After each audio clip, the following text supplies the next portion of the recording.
Hello everyone, and welcome back to the Dory Zoo. So we did make some additions. So we did move around some stuff in the plaza. We added a memorial to the animals that we have lost.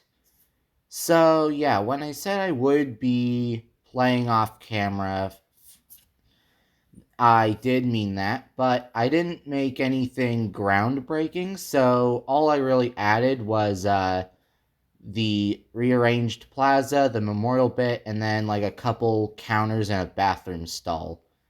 Just some things that we needed, but I'm not really sure would have ended up in the video anyhow, because, it's not really all that interesting. So last time we worked on a birdhouse, and we ended up adding kiwis and little blue penguins. So right now we're sorting out our inventory a bit, and oh boy, it's yeah. Sometimes it's really difficult to trade some things out, but yeah, the snakes have been making us a lot of good money. The Eastern Browns, sorry, they've been making us a lot of decent money. So yeah, what I like about franchise the most is the whole like sorting out everything, and I think it's just nice. So yeah, right. So yeah, today we're working on our Cassowary exhibit. So of course what we're starting out with is kind of a chain link fence, and then kind of working on the knolls. So I'm gonna leave you be while I'll let you watch the speed build.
Alright, so now that the speed build's over, we just need to add this to our kind of like forested area work zone.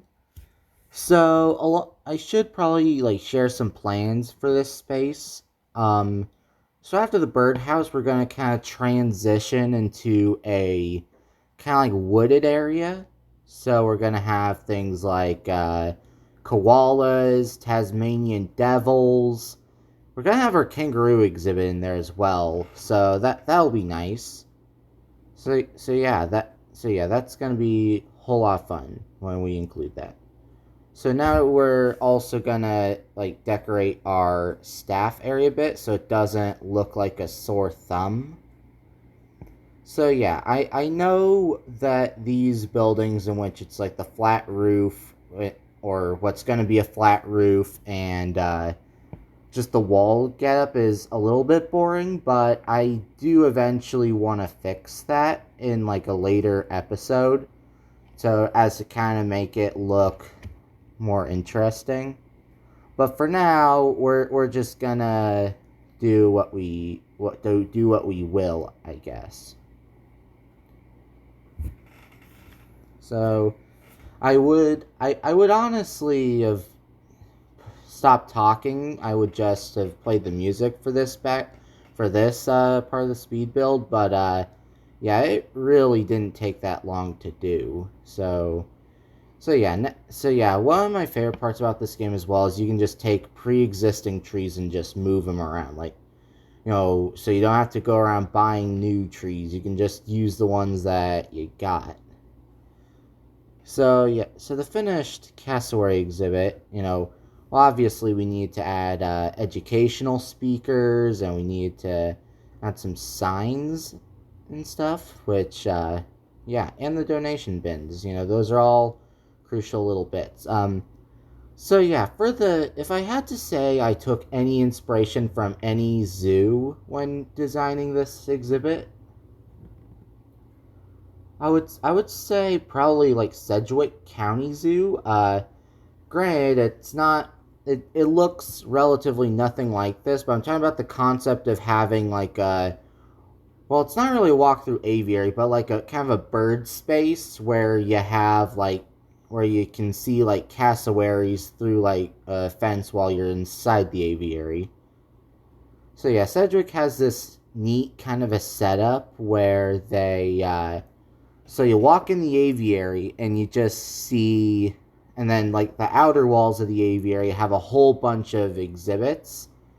So yeah, they got cassowaries, then the Kia parrots are in the inside of the aviary, like they're in an exhibit on their own in the inside of the aviary. Then they have they have a wallaby walkthrough space, which is in the aviary. Then on that side they have a large wallaroo and emu space, which granted look nothing like the one that I made, but it's kind of fine to take inspiration without directly copying it. You gotta add your own kind of spin on stuff. And our penguin died. Okay, yeah, so this is kind of what I meant by I would be playing off camera. So yeah, apparently I played long enough for a penguin to die. I don't know how this happens. Okay, so apparently I forgot a food dish and like enrichment for this space, which is kind of embarrassing given how that's probably something I should have added before the foliage, to be honest with you. And okay. So this is something I should say right off the bat. Yeah, our cassowaries apparently don't have enough space. So I literally have to expand this even further, which honestly, I thought this was I thought this was all right, but then I forgot to take into account all the plants that would be in this. And as I'm building the walls, I also take into account that the cassowaries also don't have any hard shelters. So after I build these kind of glass windows, which have the little logs on top of them, which I honestly feel really good about this. I know it looks uneven, but I kind of like the style of it. So, of course, we reapply our billboards and all that good stuff. So, yeah. Okay, so, and we really just go crazy with the billboards and we try to add a speaker that covers as much ground as possible, You don't want to use too much money on speakers. So okay. So the other thing, so yeah, more trees. So yeah, what I'm trying to do is just take as many trees, existing trees as possible. This isn't really out of a budget cut, but kind of add more realism. Like, so definitely the zoo that I think of when I think of like applying trees to, or applying like native trees to exhibits where you think they wouldn't be incorporated. Probably the Cheyenne Mountain Zoo. If you don't know where that is, it's in Colorado Springs. So yeah, it's like built on an actual mountain, and there's like pine trees everywhere as you'd expect, which works great for like Asian Highlands or the Rocky Wilds or whatever they call their North American section. But they do actually use pine trees in their lion exhibit, which is actually, which granted, like from an outside perspective, doesn't make very much sense. But honestly, I just don't think into it that much. So yeah.